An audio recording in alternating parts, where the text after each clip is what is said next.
When we calculate taxable income for a trust, we need to distinguish between a simple and a complex trust because they're taxed a little bit differently. A simple trust is one that must generally distribute all its income every year. If we have a simple trust, we do have to allocate some expenses.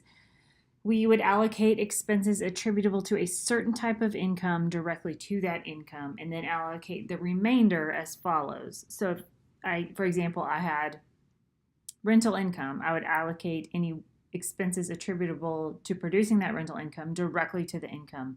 And then any just general expenses I would allocate based on this formula.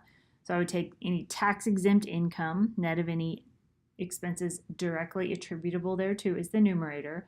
I would divide that by all accounting income, multiply that by any expenses not directly attributable to any type of income, which would equal the indirect expenses allocable to tax-exempt income.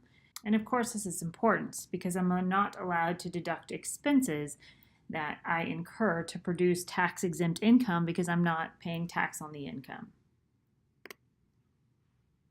I also need to determine distributable net income and my distribution deduction. A simple trust must distribute all the accounting income annually, as we've already discussed, so the distribution deduction equals net accounting income with two exceptions. First, the distribution deduction may not exceed distributable net income, and no distribution deduction is available for tax-exempt income included in distributable net income because tax-exempt income is not part of the trust's gross income.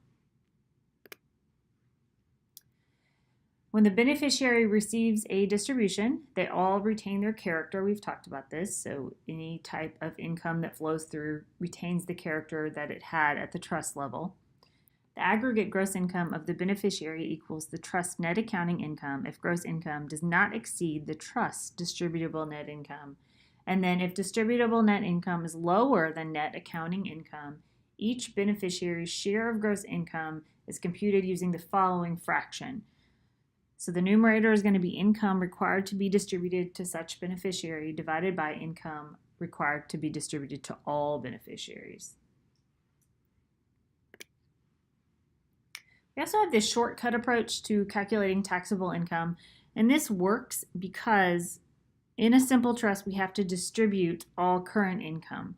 So I can calculate the taxable income by first calculating the excess of gains over losses credited to principal and then subtracting the personal exemption.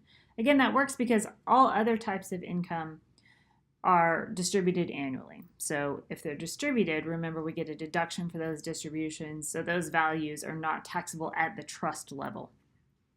If the trust has a net operating loss, it does not pass to beneficiaries unless it's in the year of the trust termination.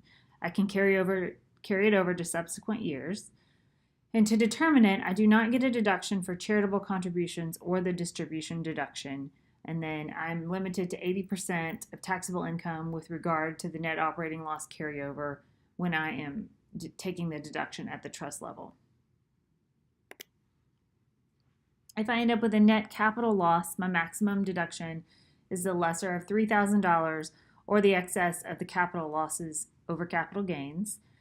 And then capital losses that produce no tax benefits may be carried over to offset capital gains in the future. And when the trust terminates, any remaining losses pass through pro rata to the beneficiaries. Here we have a simple trust with the following receipts and expenditures for the current year.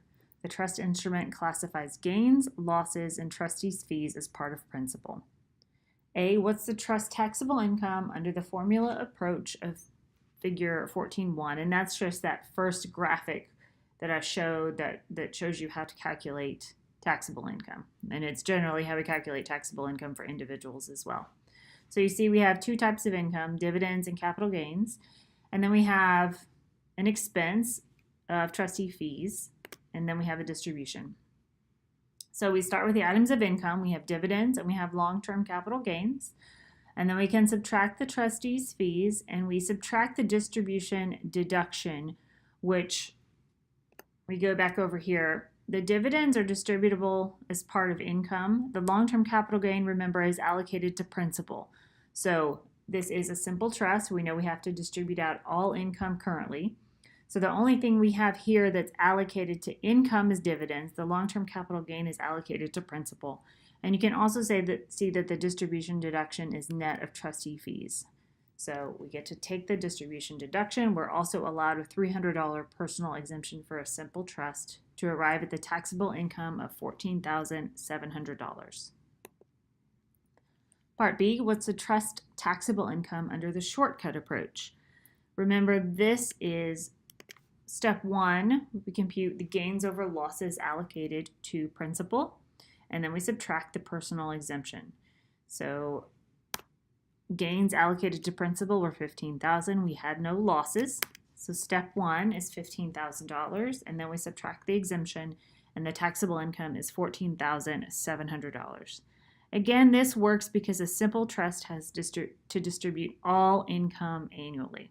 So this isn't going to work in the case of a complex trust, but it does work in the case of a simple trust. Refer to problem 30, which is the last problem we did. How would your answer change if the trust, in addition, received $8,000 interest from tax-exempt bonds, and it distributed $28,000 instead of $20,000? Okay, so we have interest from tax-exempt bonds, which we know would be included in our accounting income, but not in our tax income. And if it's not included in our tax income, I don't get to take a distribution deduction related to anything that is tax exempt. I also know that I have to allocate expenses based on types of income unless they're specifically relative to an item of income. So here we had the trustee fees expense, so we're going to have to allocate that proportionally between taxable income and tax-exempt income. So the overall answer is taxable income doesn't change. Distributable net income is $8,000 greater because of tax-exempt income, which we talked about, right? Accounting gross income goes up, DNI goes up by $8,000. But the taxable income still would be $14,700 because the $8,000 of tax-exempt interest is not included in gross income. A portion of the trustee's fees, as we discussed, has to be allocated to the tax-exempt interest. And we had a total of $1,500 of trustee fees.